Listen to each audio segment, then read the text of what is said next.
Bonjour, bienvenue dans votre chaîne Univers Mathématique. Notre exercice aujourd'hui est le suivant.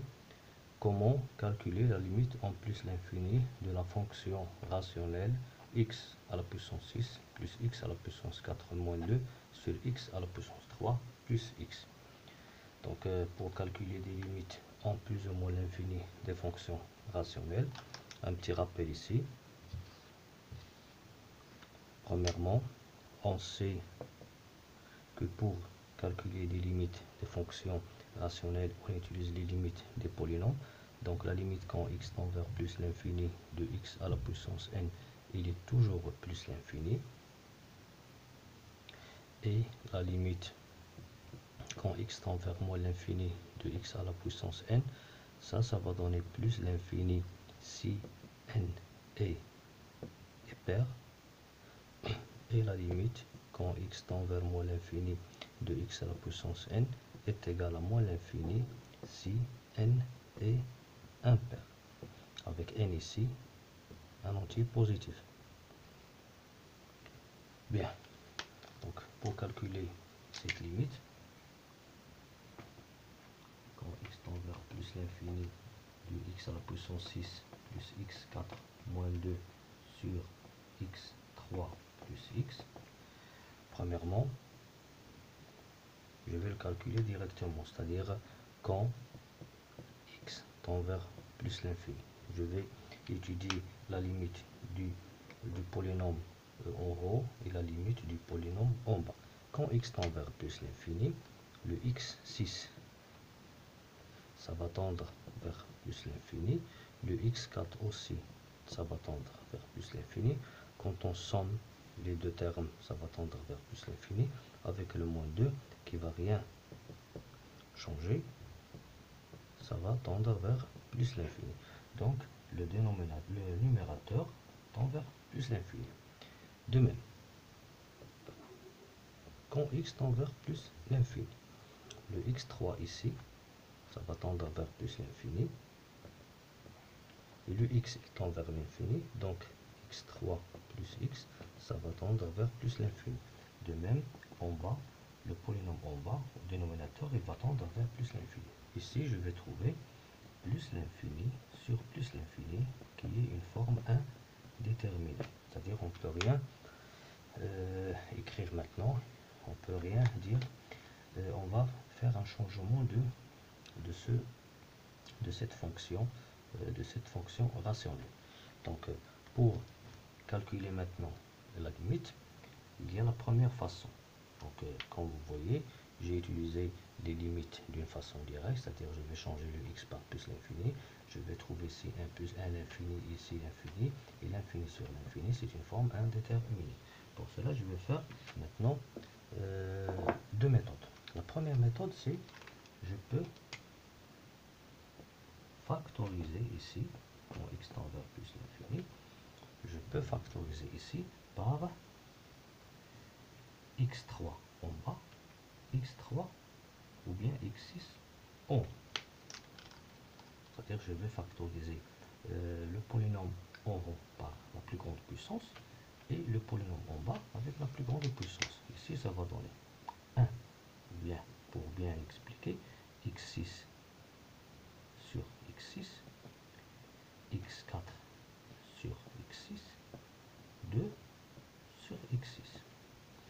Ici, x3, je vais la diviser par x3, x, je vais la diviser par x3. Donc, puisque j'ai factorisé par x6, je vais diviser tous les termes par x6. J'ai ici factorisé par x3, je vais diviser le tout par x3. Maintenant, je vais simplifier l'écriture. Ça va donner la limite quand x tend vers plus l'infini de x6 facteur. x6 sur x6, ça va donner 1. Ici, je veux simplifier le x4 par le x4 par le x6. Ça va donner 1 sur x2, parce que la plus grande puissance est en bas. Donc 1 sur x2 moins 2 sur x6. Le tout sur x3 facteur, x3 sur x3 simple, ça simplifie, ça donne 1, plus x sur x3, c'est x à la puissance 1 sur x3. Puisque j'ai la plus grande puissance en bas, je vais fixer le x en bas aussi. Donc le 3 moins 1, c'est 2, ça va donner 1 sur x au carré. Maintenant, je vais simplifier par... Ici, je vais simplifier le x6 par le x3. Ça va rester x3 multiplié par quoi? Par 1 plus 1 sur x au carré moins 2 sur x6 et en bas 1 plus 1 sur x au carré. Comme vous voyez, cette méthode est trop longue. Donc, maintenant, je vais calculer les limites. Et la limite que je vais utiliser maintenant, c'est de même que j'ai écrit avant. Donc, je vais utiliser la limite quand x tend vers plus ou moins l'infini de 1 sur x à la puissance n avec n à l'entier non nul, ça est égal à 0. Donc, on a la limite quand x tend vers plus l'infini de 1 sur x carré égale à 0. Ça, il va tendre vers 0. Et la limite quand x tend vers plus l'infini de 2 sur x6, ça va aussi tendre vers 0. Donc, la limite quand x tend vers plus l'infini du numérateur ici, 1 plus 1 sur x carré moins 2 sur x6, ça, il va tendre vers 1. Donc, le tout, ça 0. Donc, le tout, ça va tendre vers 1 pour le numérateur. Et on a la limite quand x tend vers plus l'infini de 1 plus 1 sur x carré. J'ai calculé la limite de 1 sur x carré. Ici, ça va tendre vers 0. Donc, le tout, ça va tendre vers 1. Donc, le tout, ça va tendre vers 1. Et 1 sur 1, ça va rester 1. Il nous reste ici la limite de x3. Et la limite quand x tend vers plus l'infini de x3 est égal à plus l'infini, d'où donc la limite quand x tend vers plus l'infini de x6 plus x4 moins 2 sur x3 plus x égale quoi?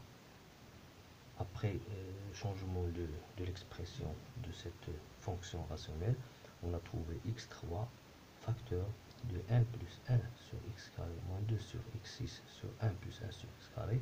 On sait que le terme ici au numérateur il va tendre vers 1 et au dénominateur il va tendre vers 1. 1 sur 1 c'est 1. Il va rester x3 qui tend vers plus l'infini, donc ça va tendre vers plus l'infini.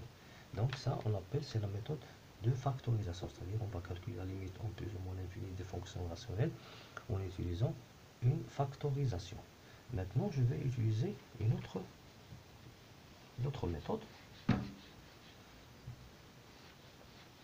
comme on a fait pour les polynômes. Pour les polynômes, si on veut calculer la limite en plus ou moins l'infini d'un polynôme, on considère la limite du monombre qui a la plus grande puissance. Donc pour cela, je vais écrire ici ma limite. C'est très simple maintenant.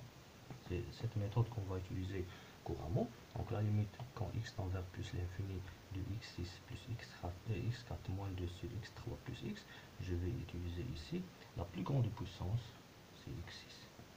La plus grande puissance ici, c'est x3. Un petit rappel, quand on a calculé la limite quand x tend vers plus l'infini, par exemple de 2x5 moins x4 plus x3 moins 2x carré plus x, ça, on a écrit ici la limite quand x tend vers plus l'infini. On ne va pas à chaque fois calculer la limite de chaque terme, parce qu'on va parfois trouver des formes indéterminées. On va utiliser le monombre, calculer la limite du monombre qui a la plus grande degré. Donc on calcule. Donc ici, avant de calculer, quand c'est pas comme les polynômes. Pour les polynômes, on écrit le monombre qui a la plus haute degré, et on calcule la limite. Mais pour les fonctions rationnelles, quand on prend le monombre qui a la plus grande puissance sur l'autre monombre qui a la plus grande puissance, on ne va pas calculer la limite, parce que sinon, si par exemple j'ai calculé la limite, je vais trouver ici plus l'infini sur plus l'infini, qui est une forme indéterminée. Donc il faut simplifier cette expression. C'est-à-dire, je vais calculer par exemple la limite en plus l'infini, x6 sur x3, la plus grande puissance est en haut, donc quand on divise, je vais retrancher le 6, je vais calculer 6 moins 3, ça va donner x3. Et donc, pour calculer la limite en plus ou moins l'infini d'une fonction rationnelle, on calcule la limite de la plus grande du monombre qui a la plus grande puissance en haut sur le monombre qui a la plus grande puissance en bas. Et je simplifie cette expression pour trouver un autre monombre qui est ici x3, et la limite en plus l'infini de x3, comme j'écris ici, est égale à plus l'infini.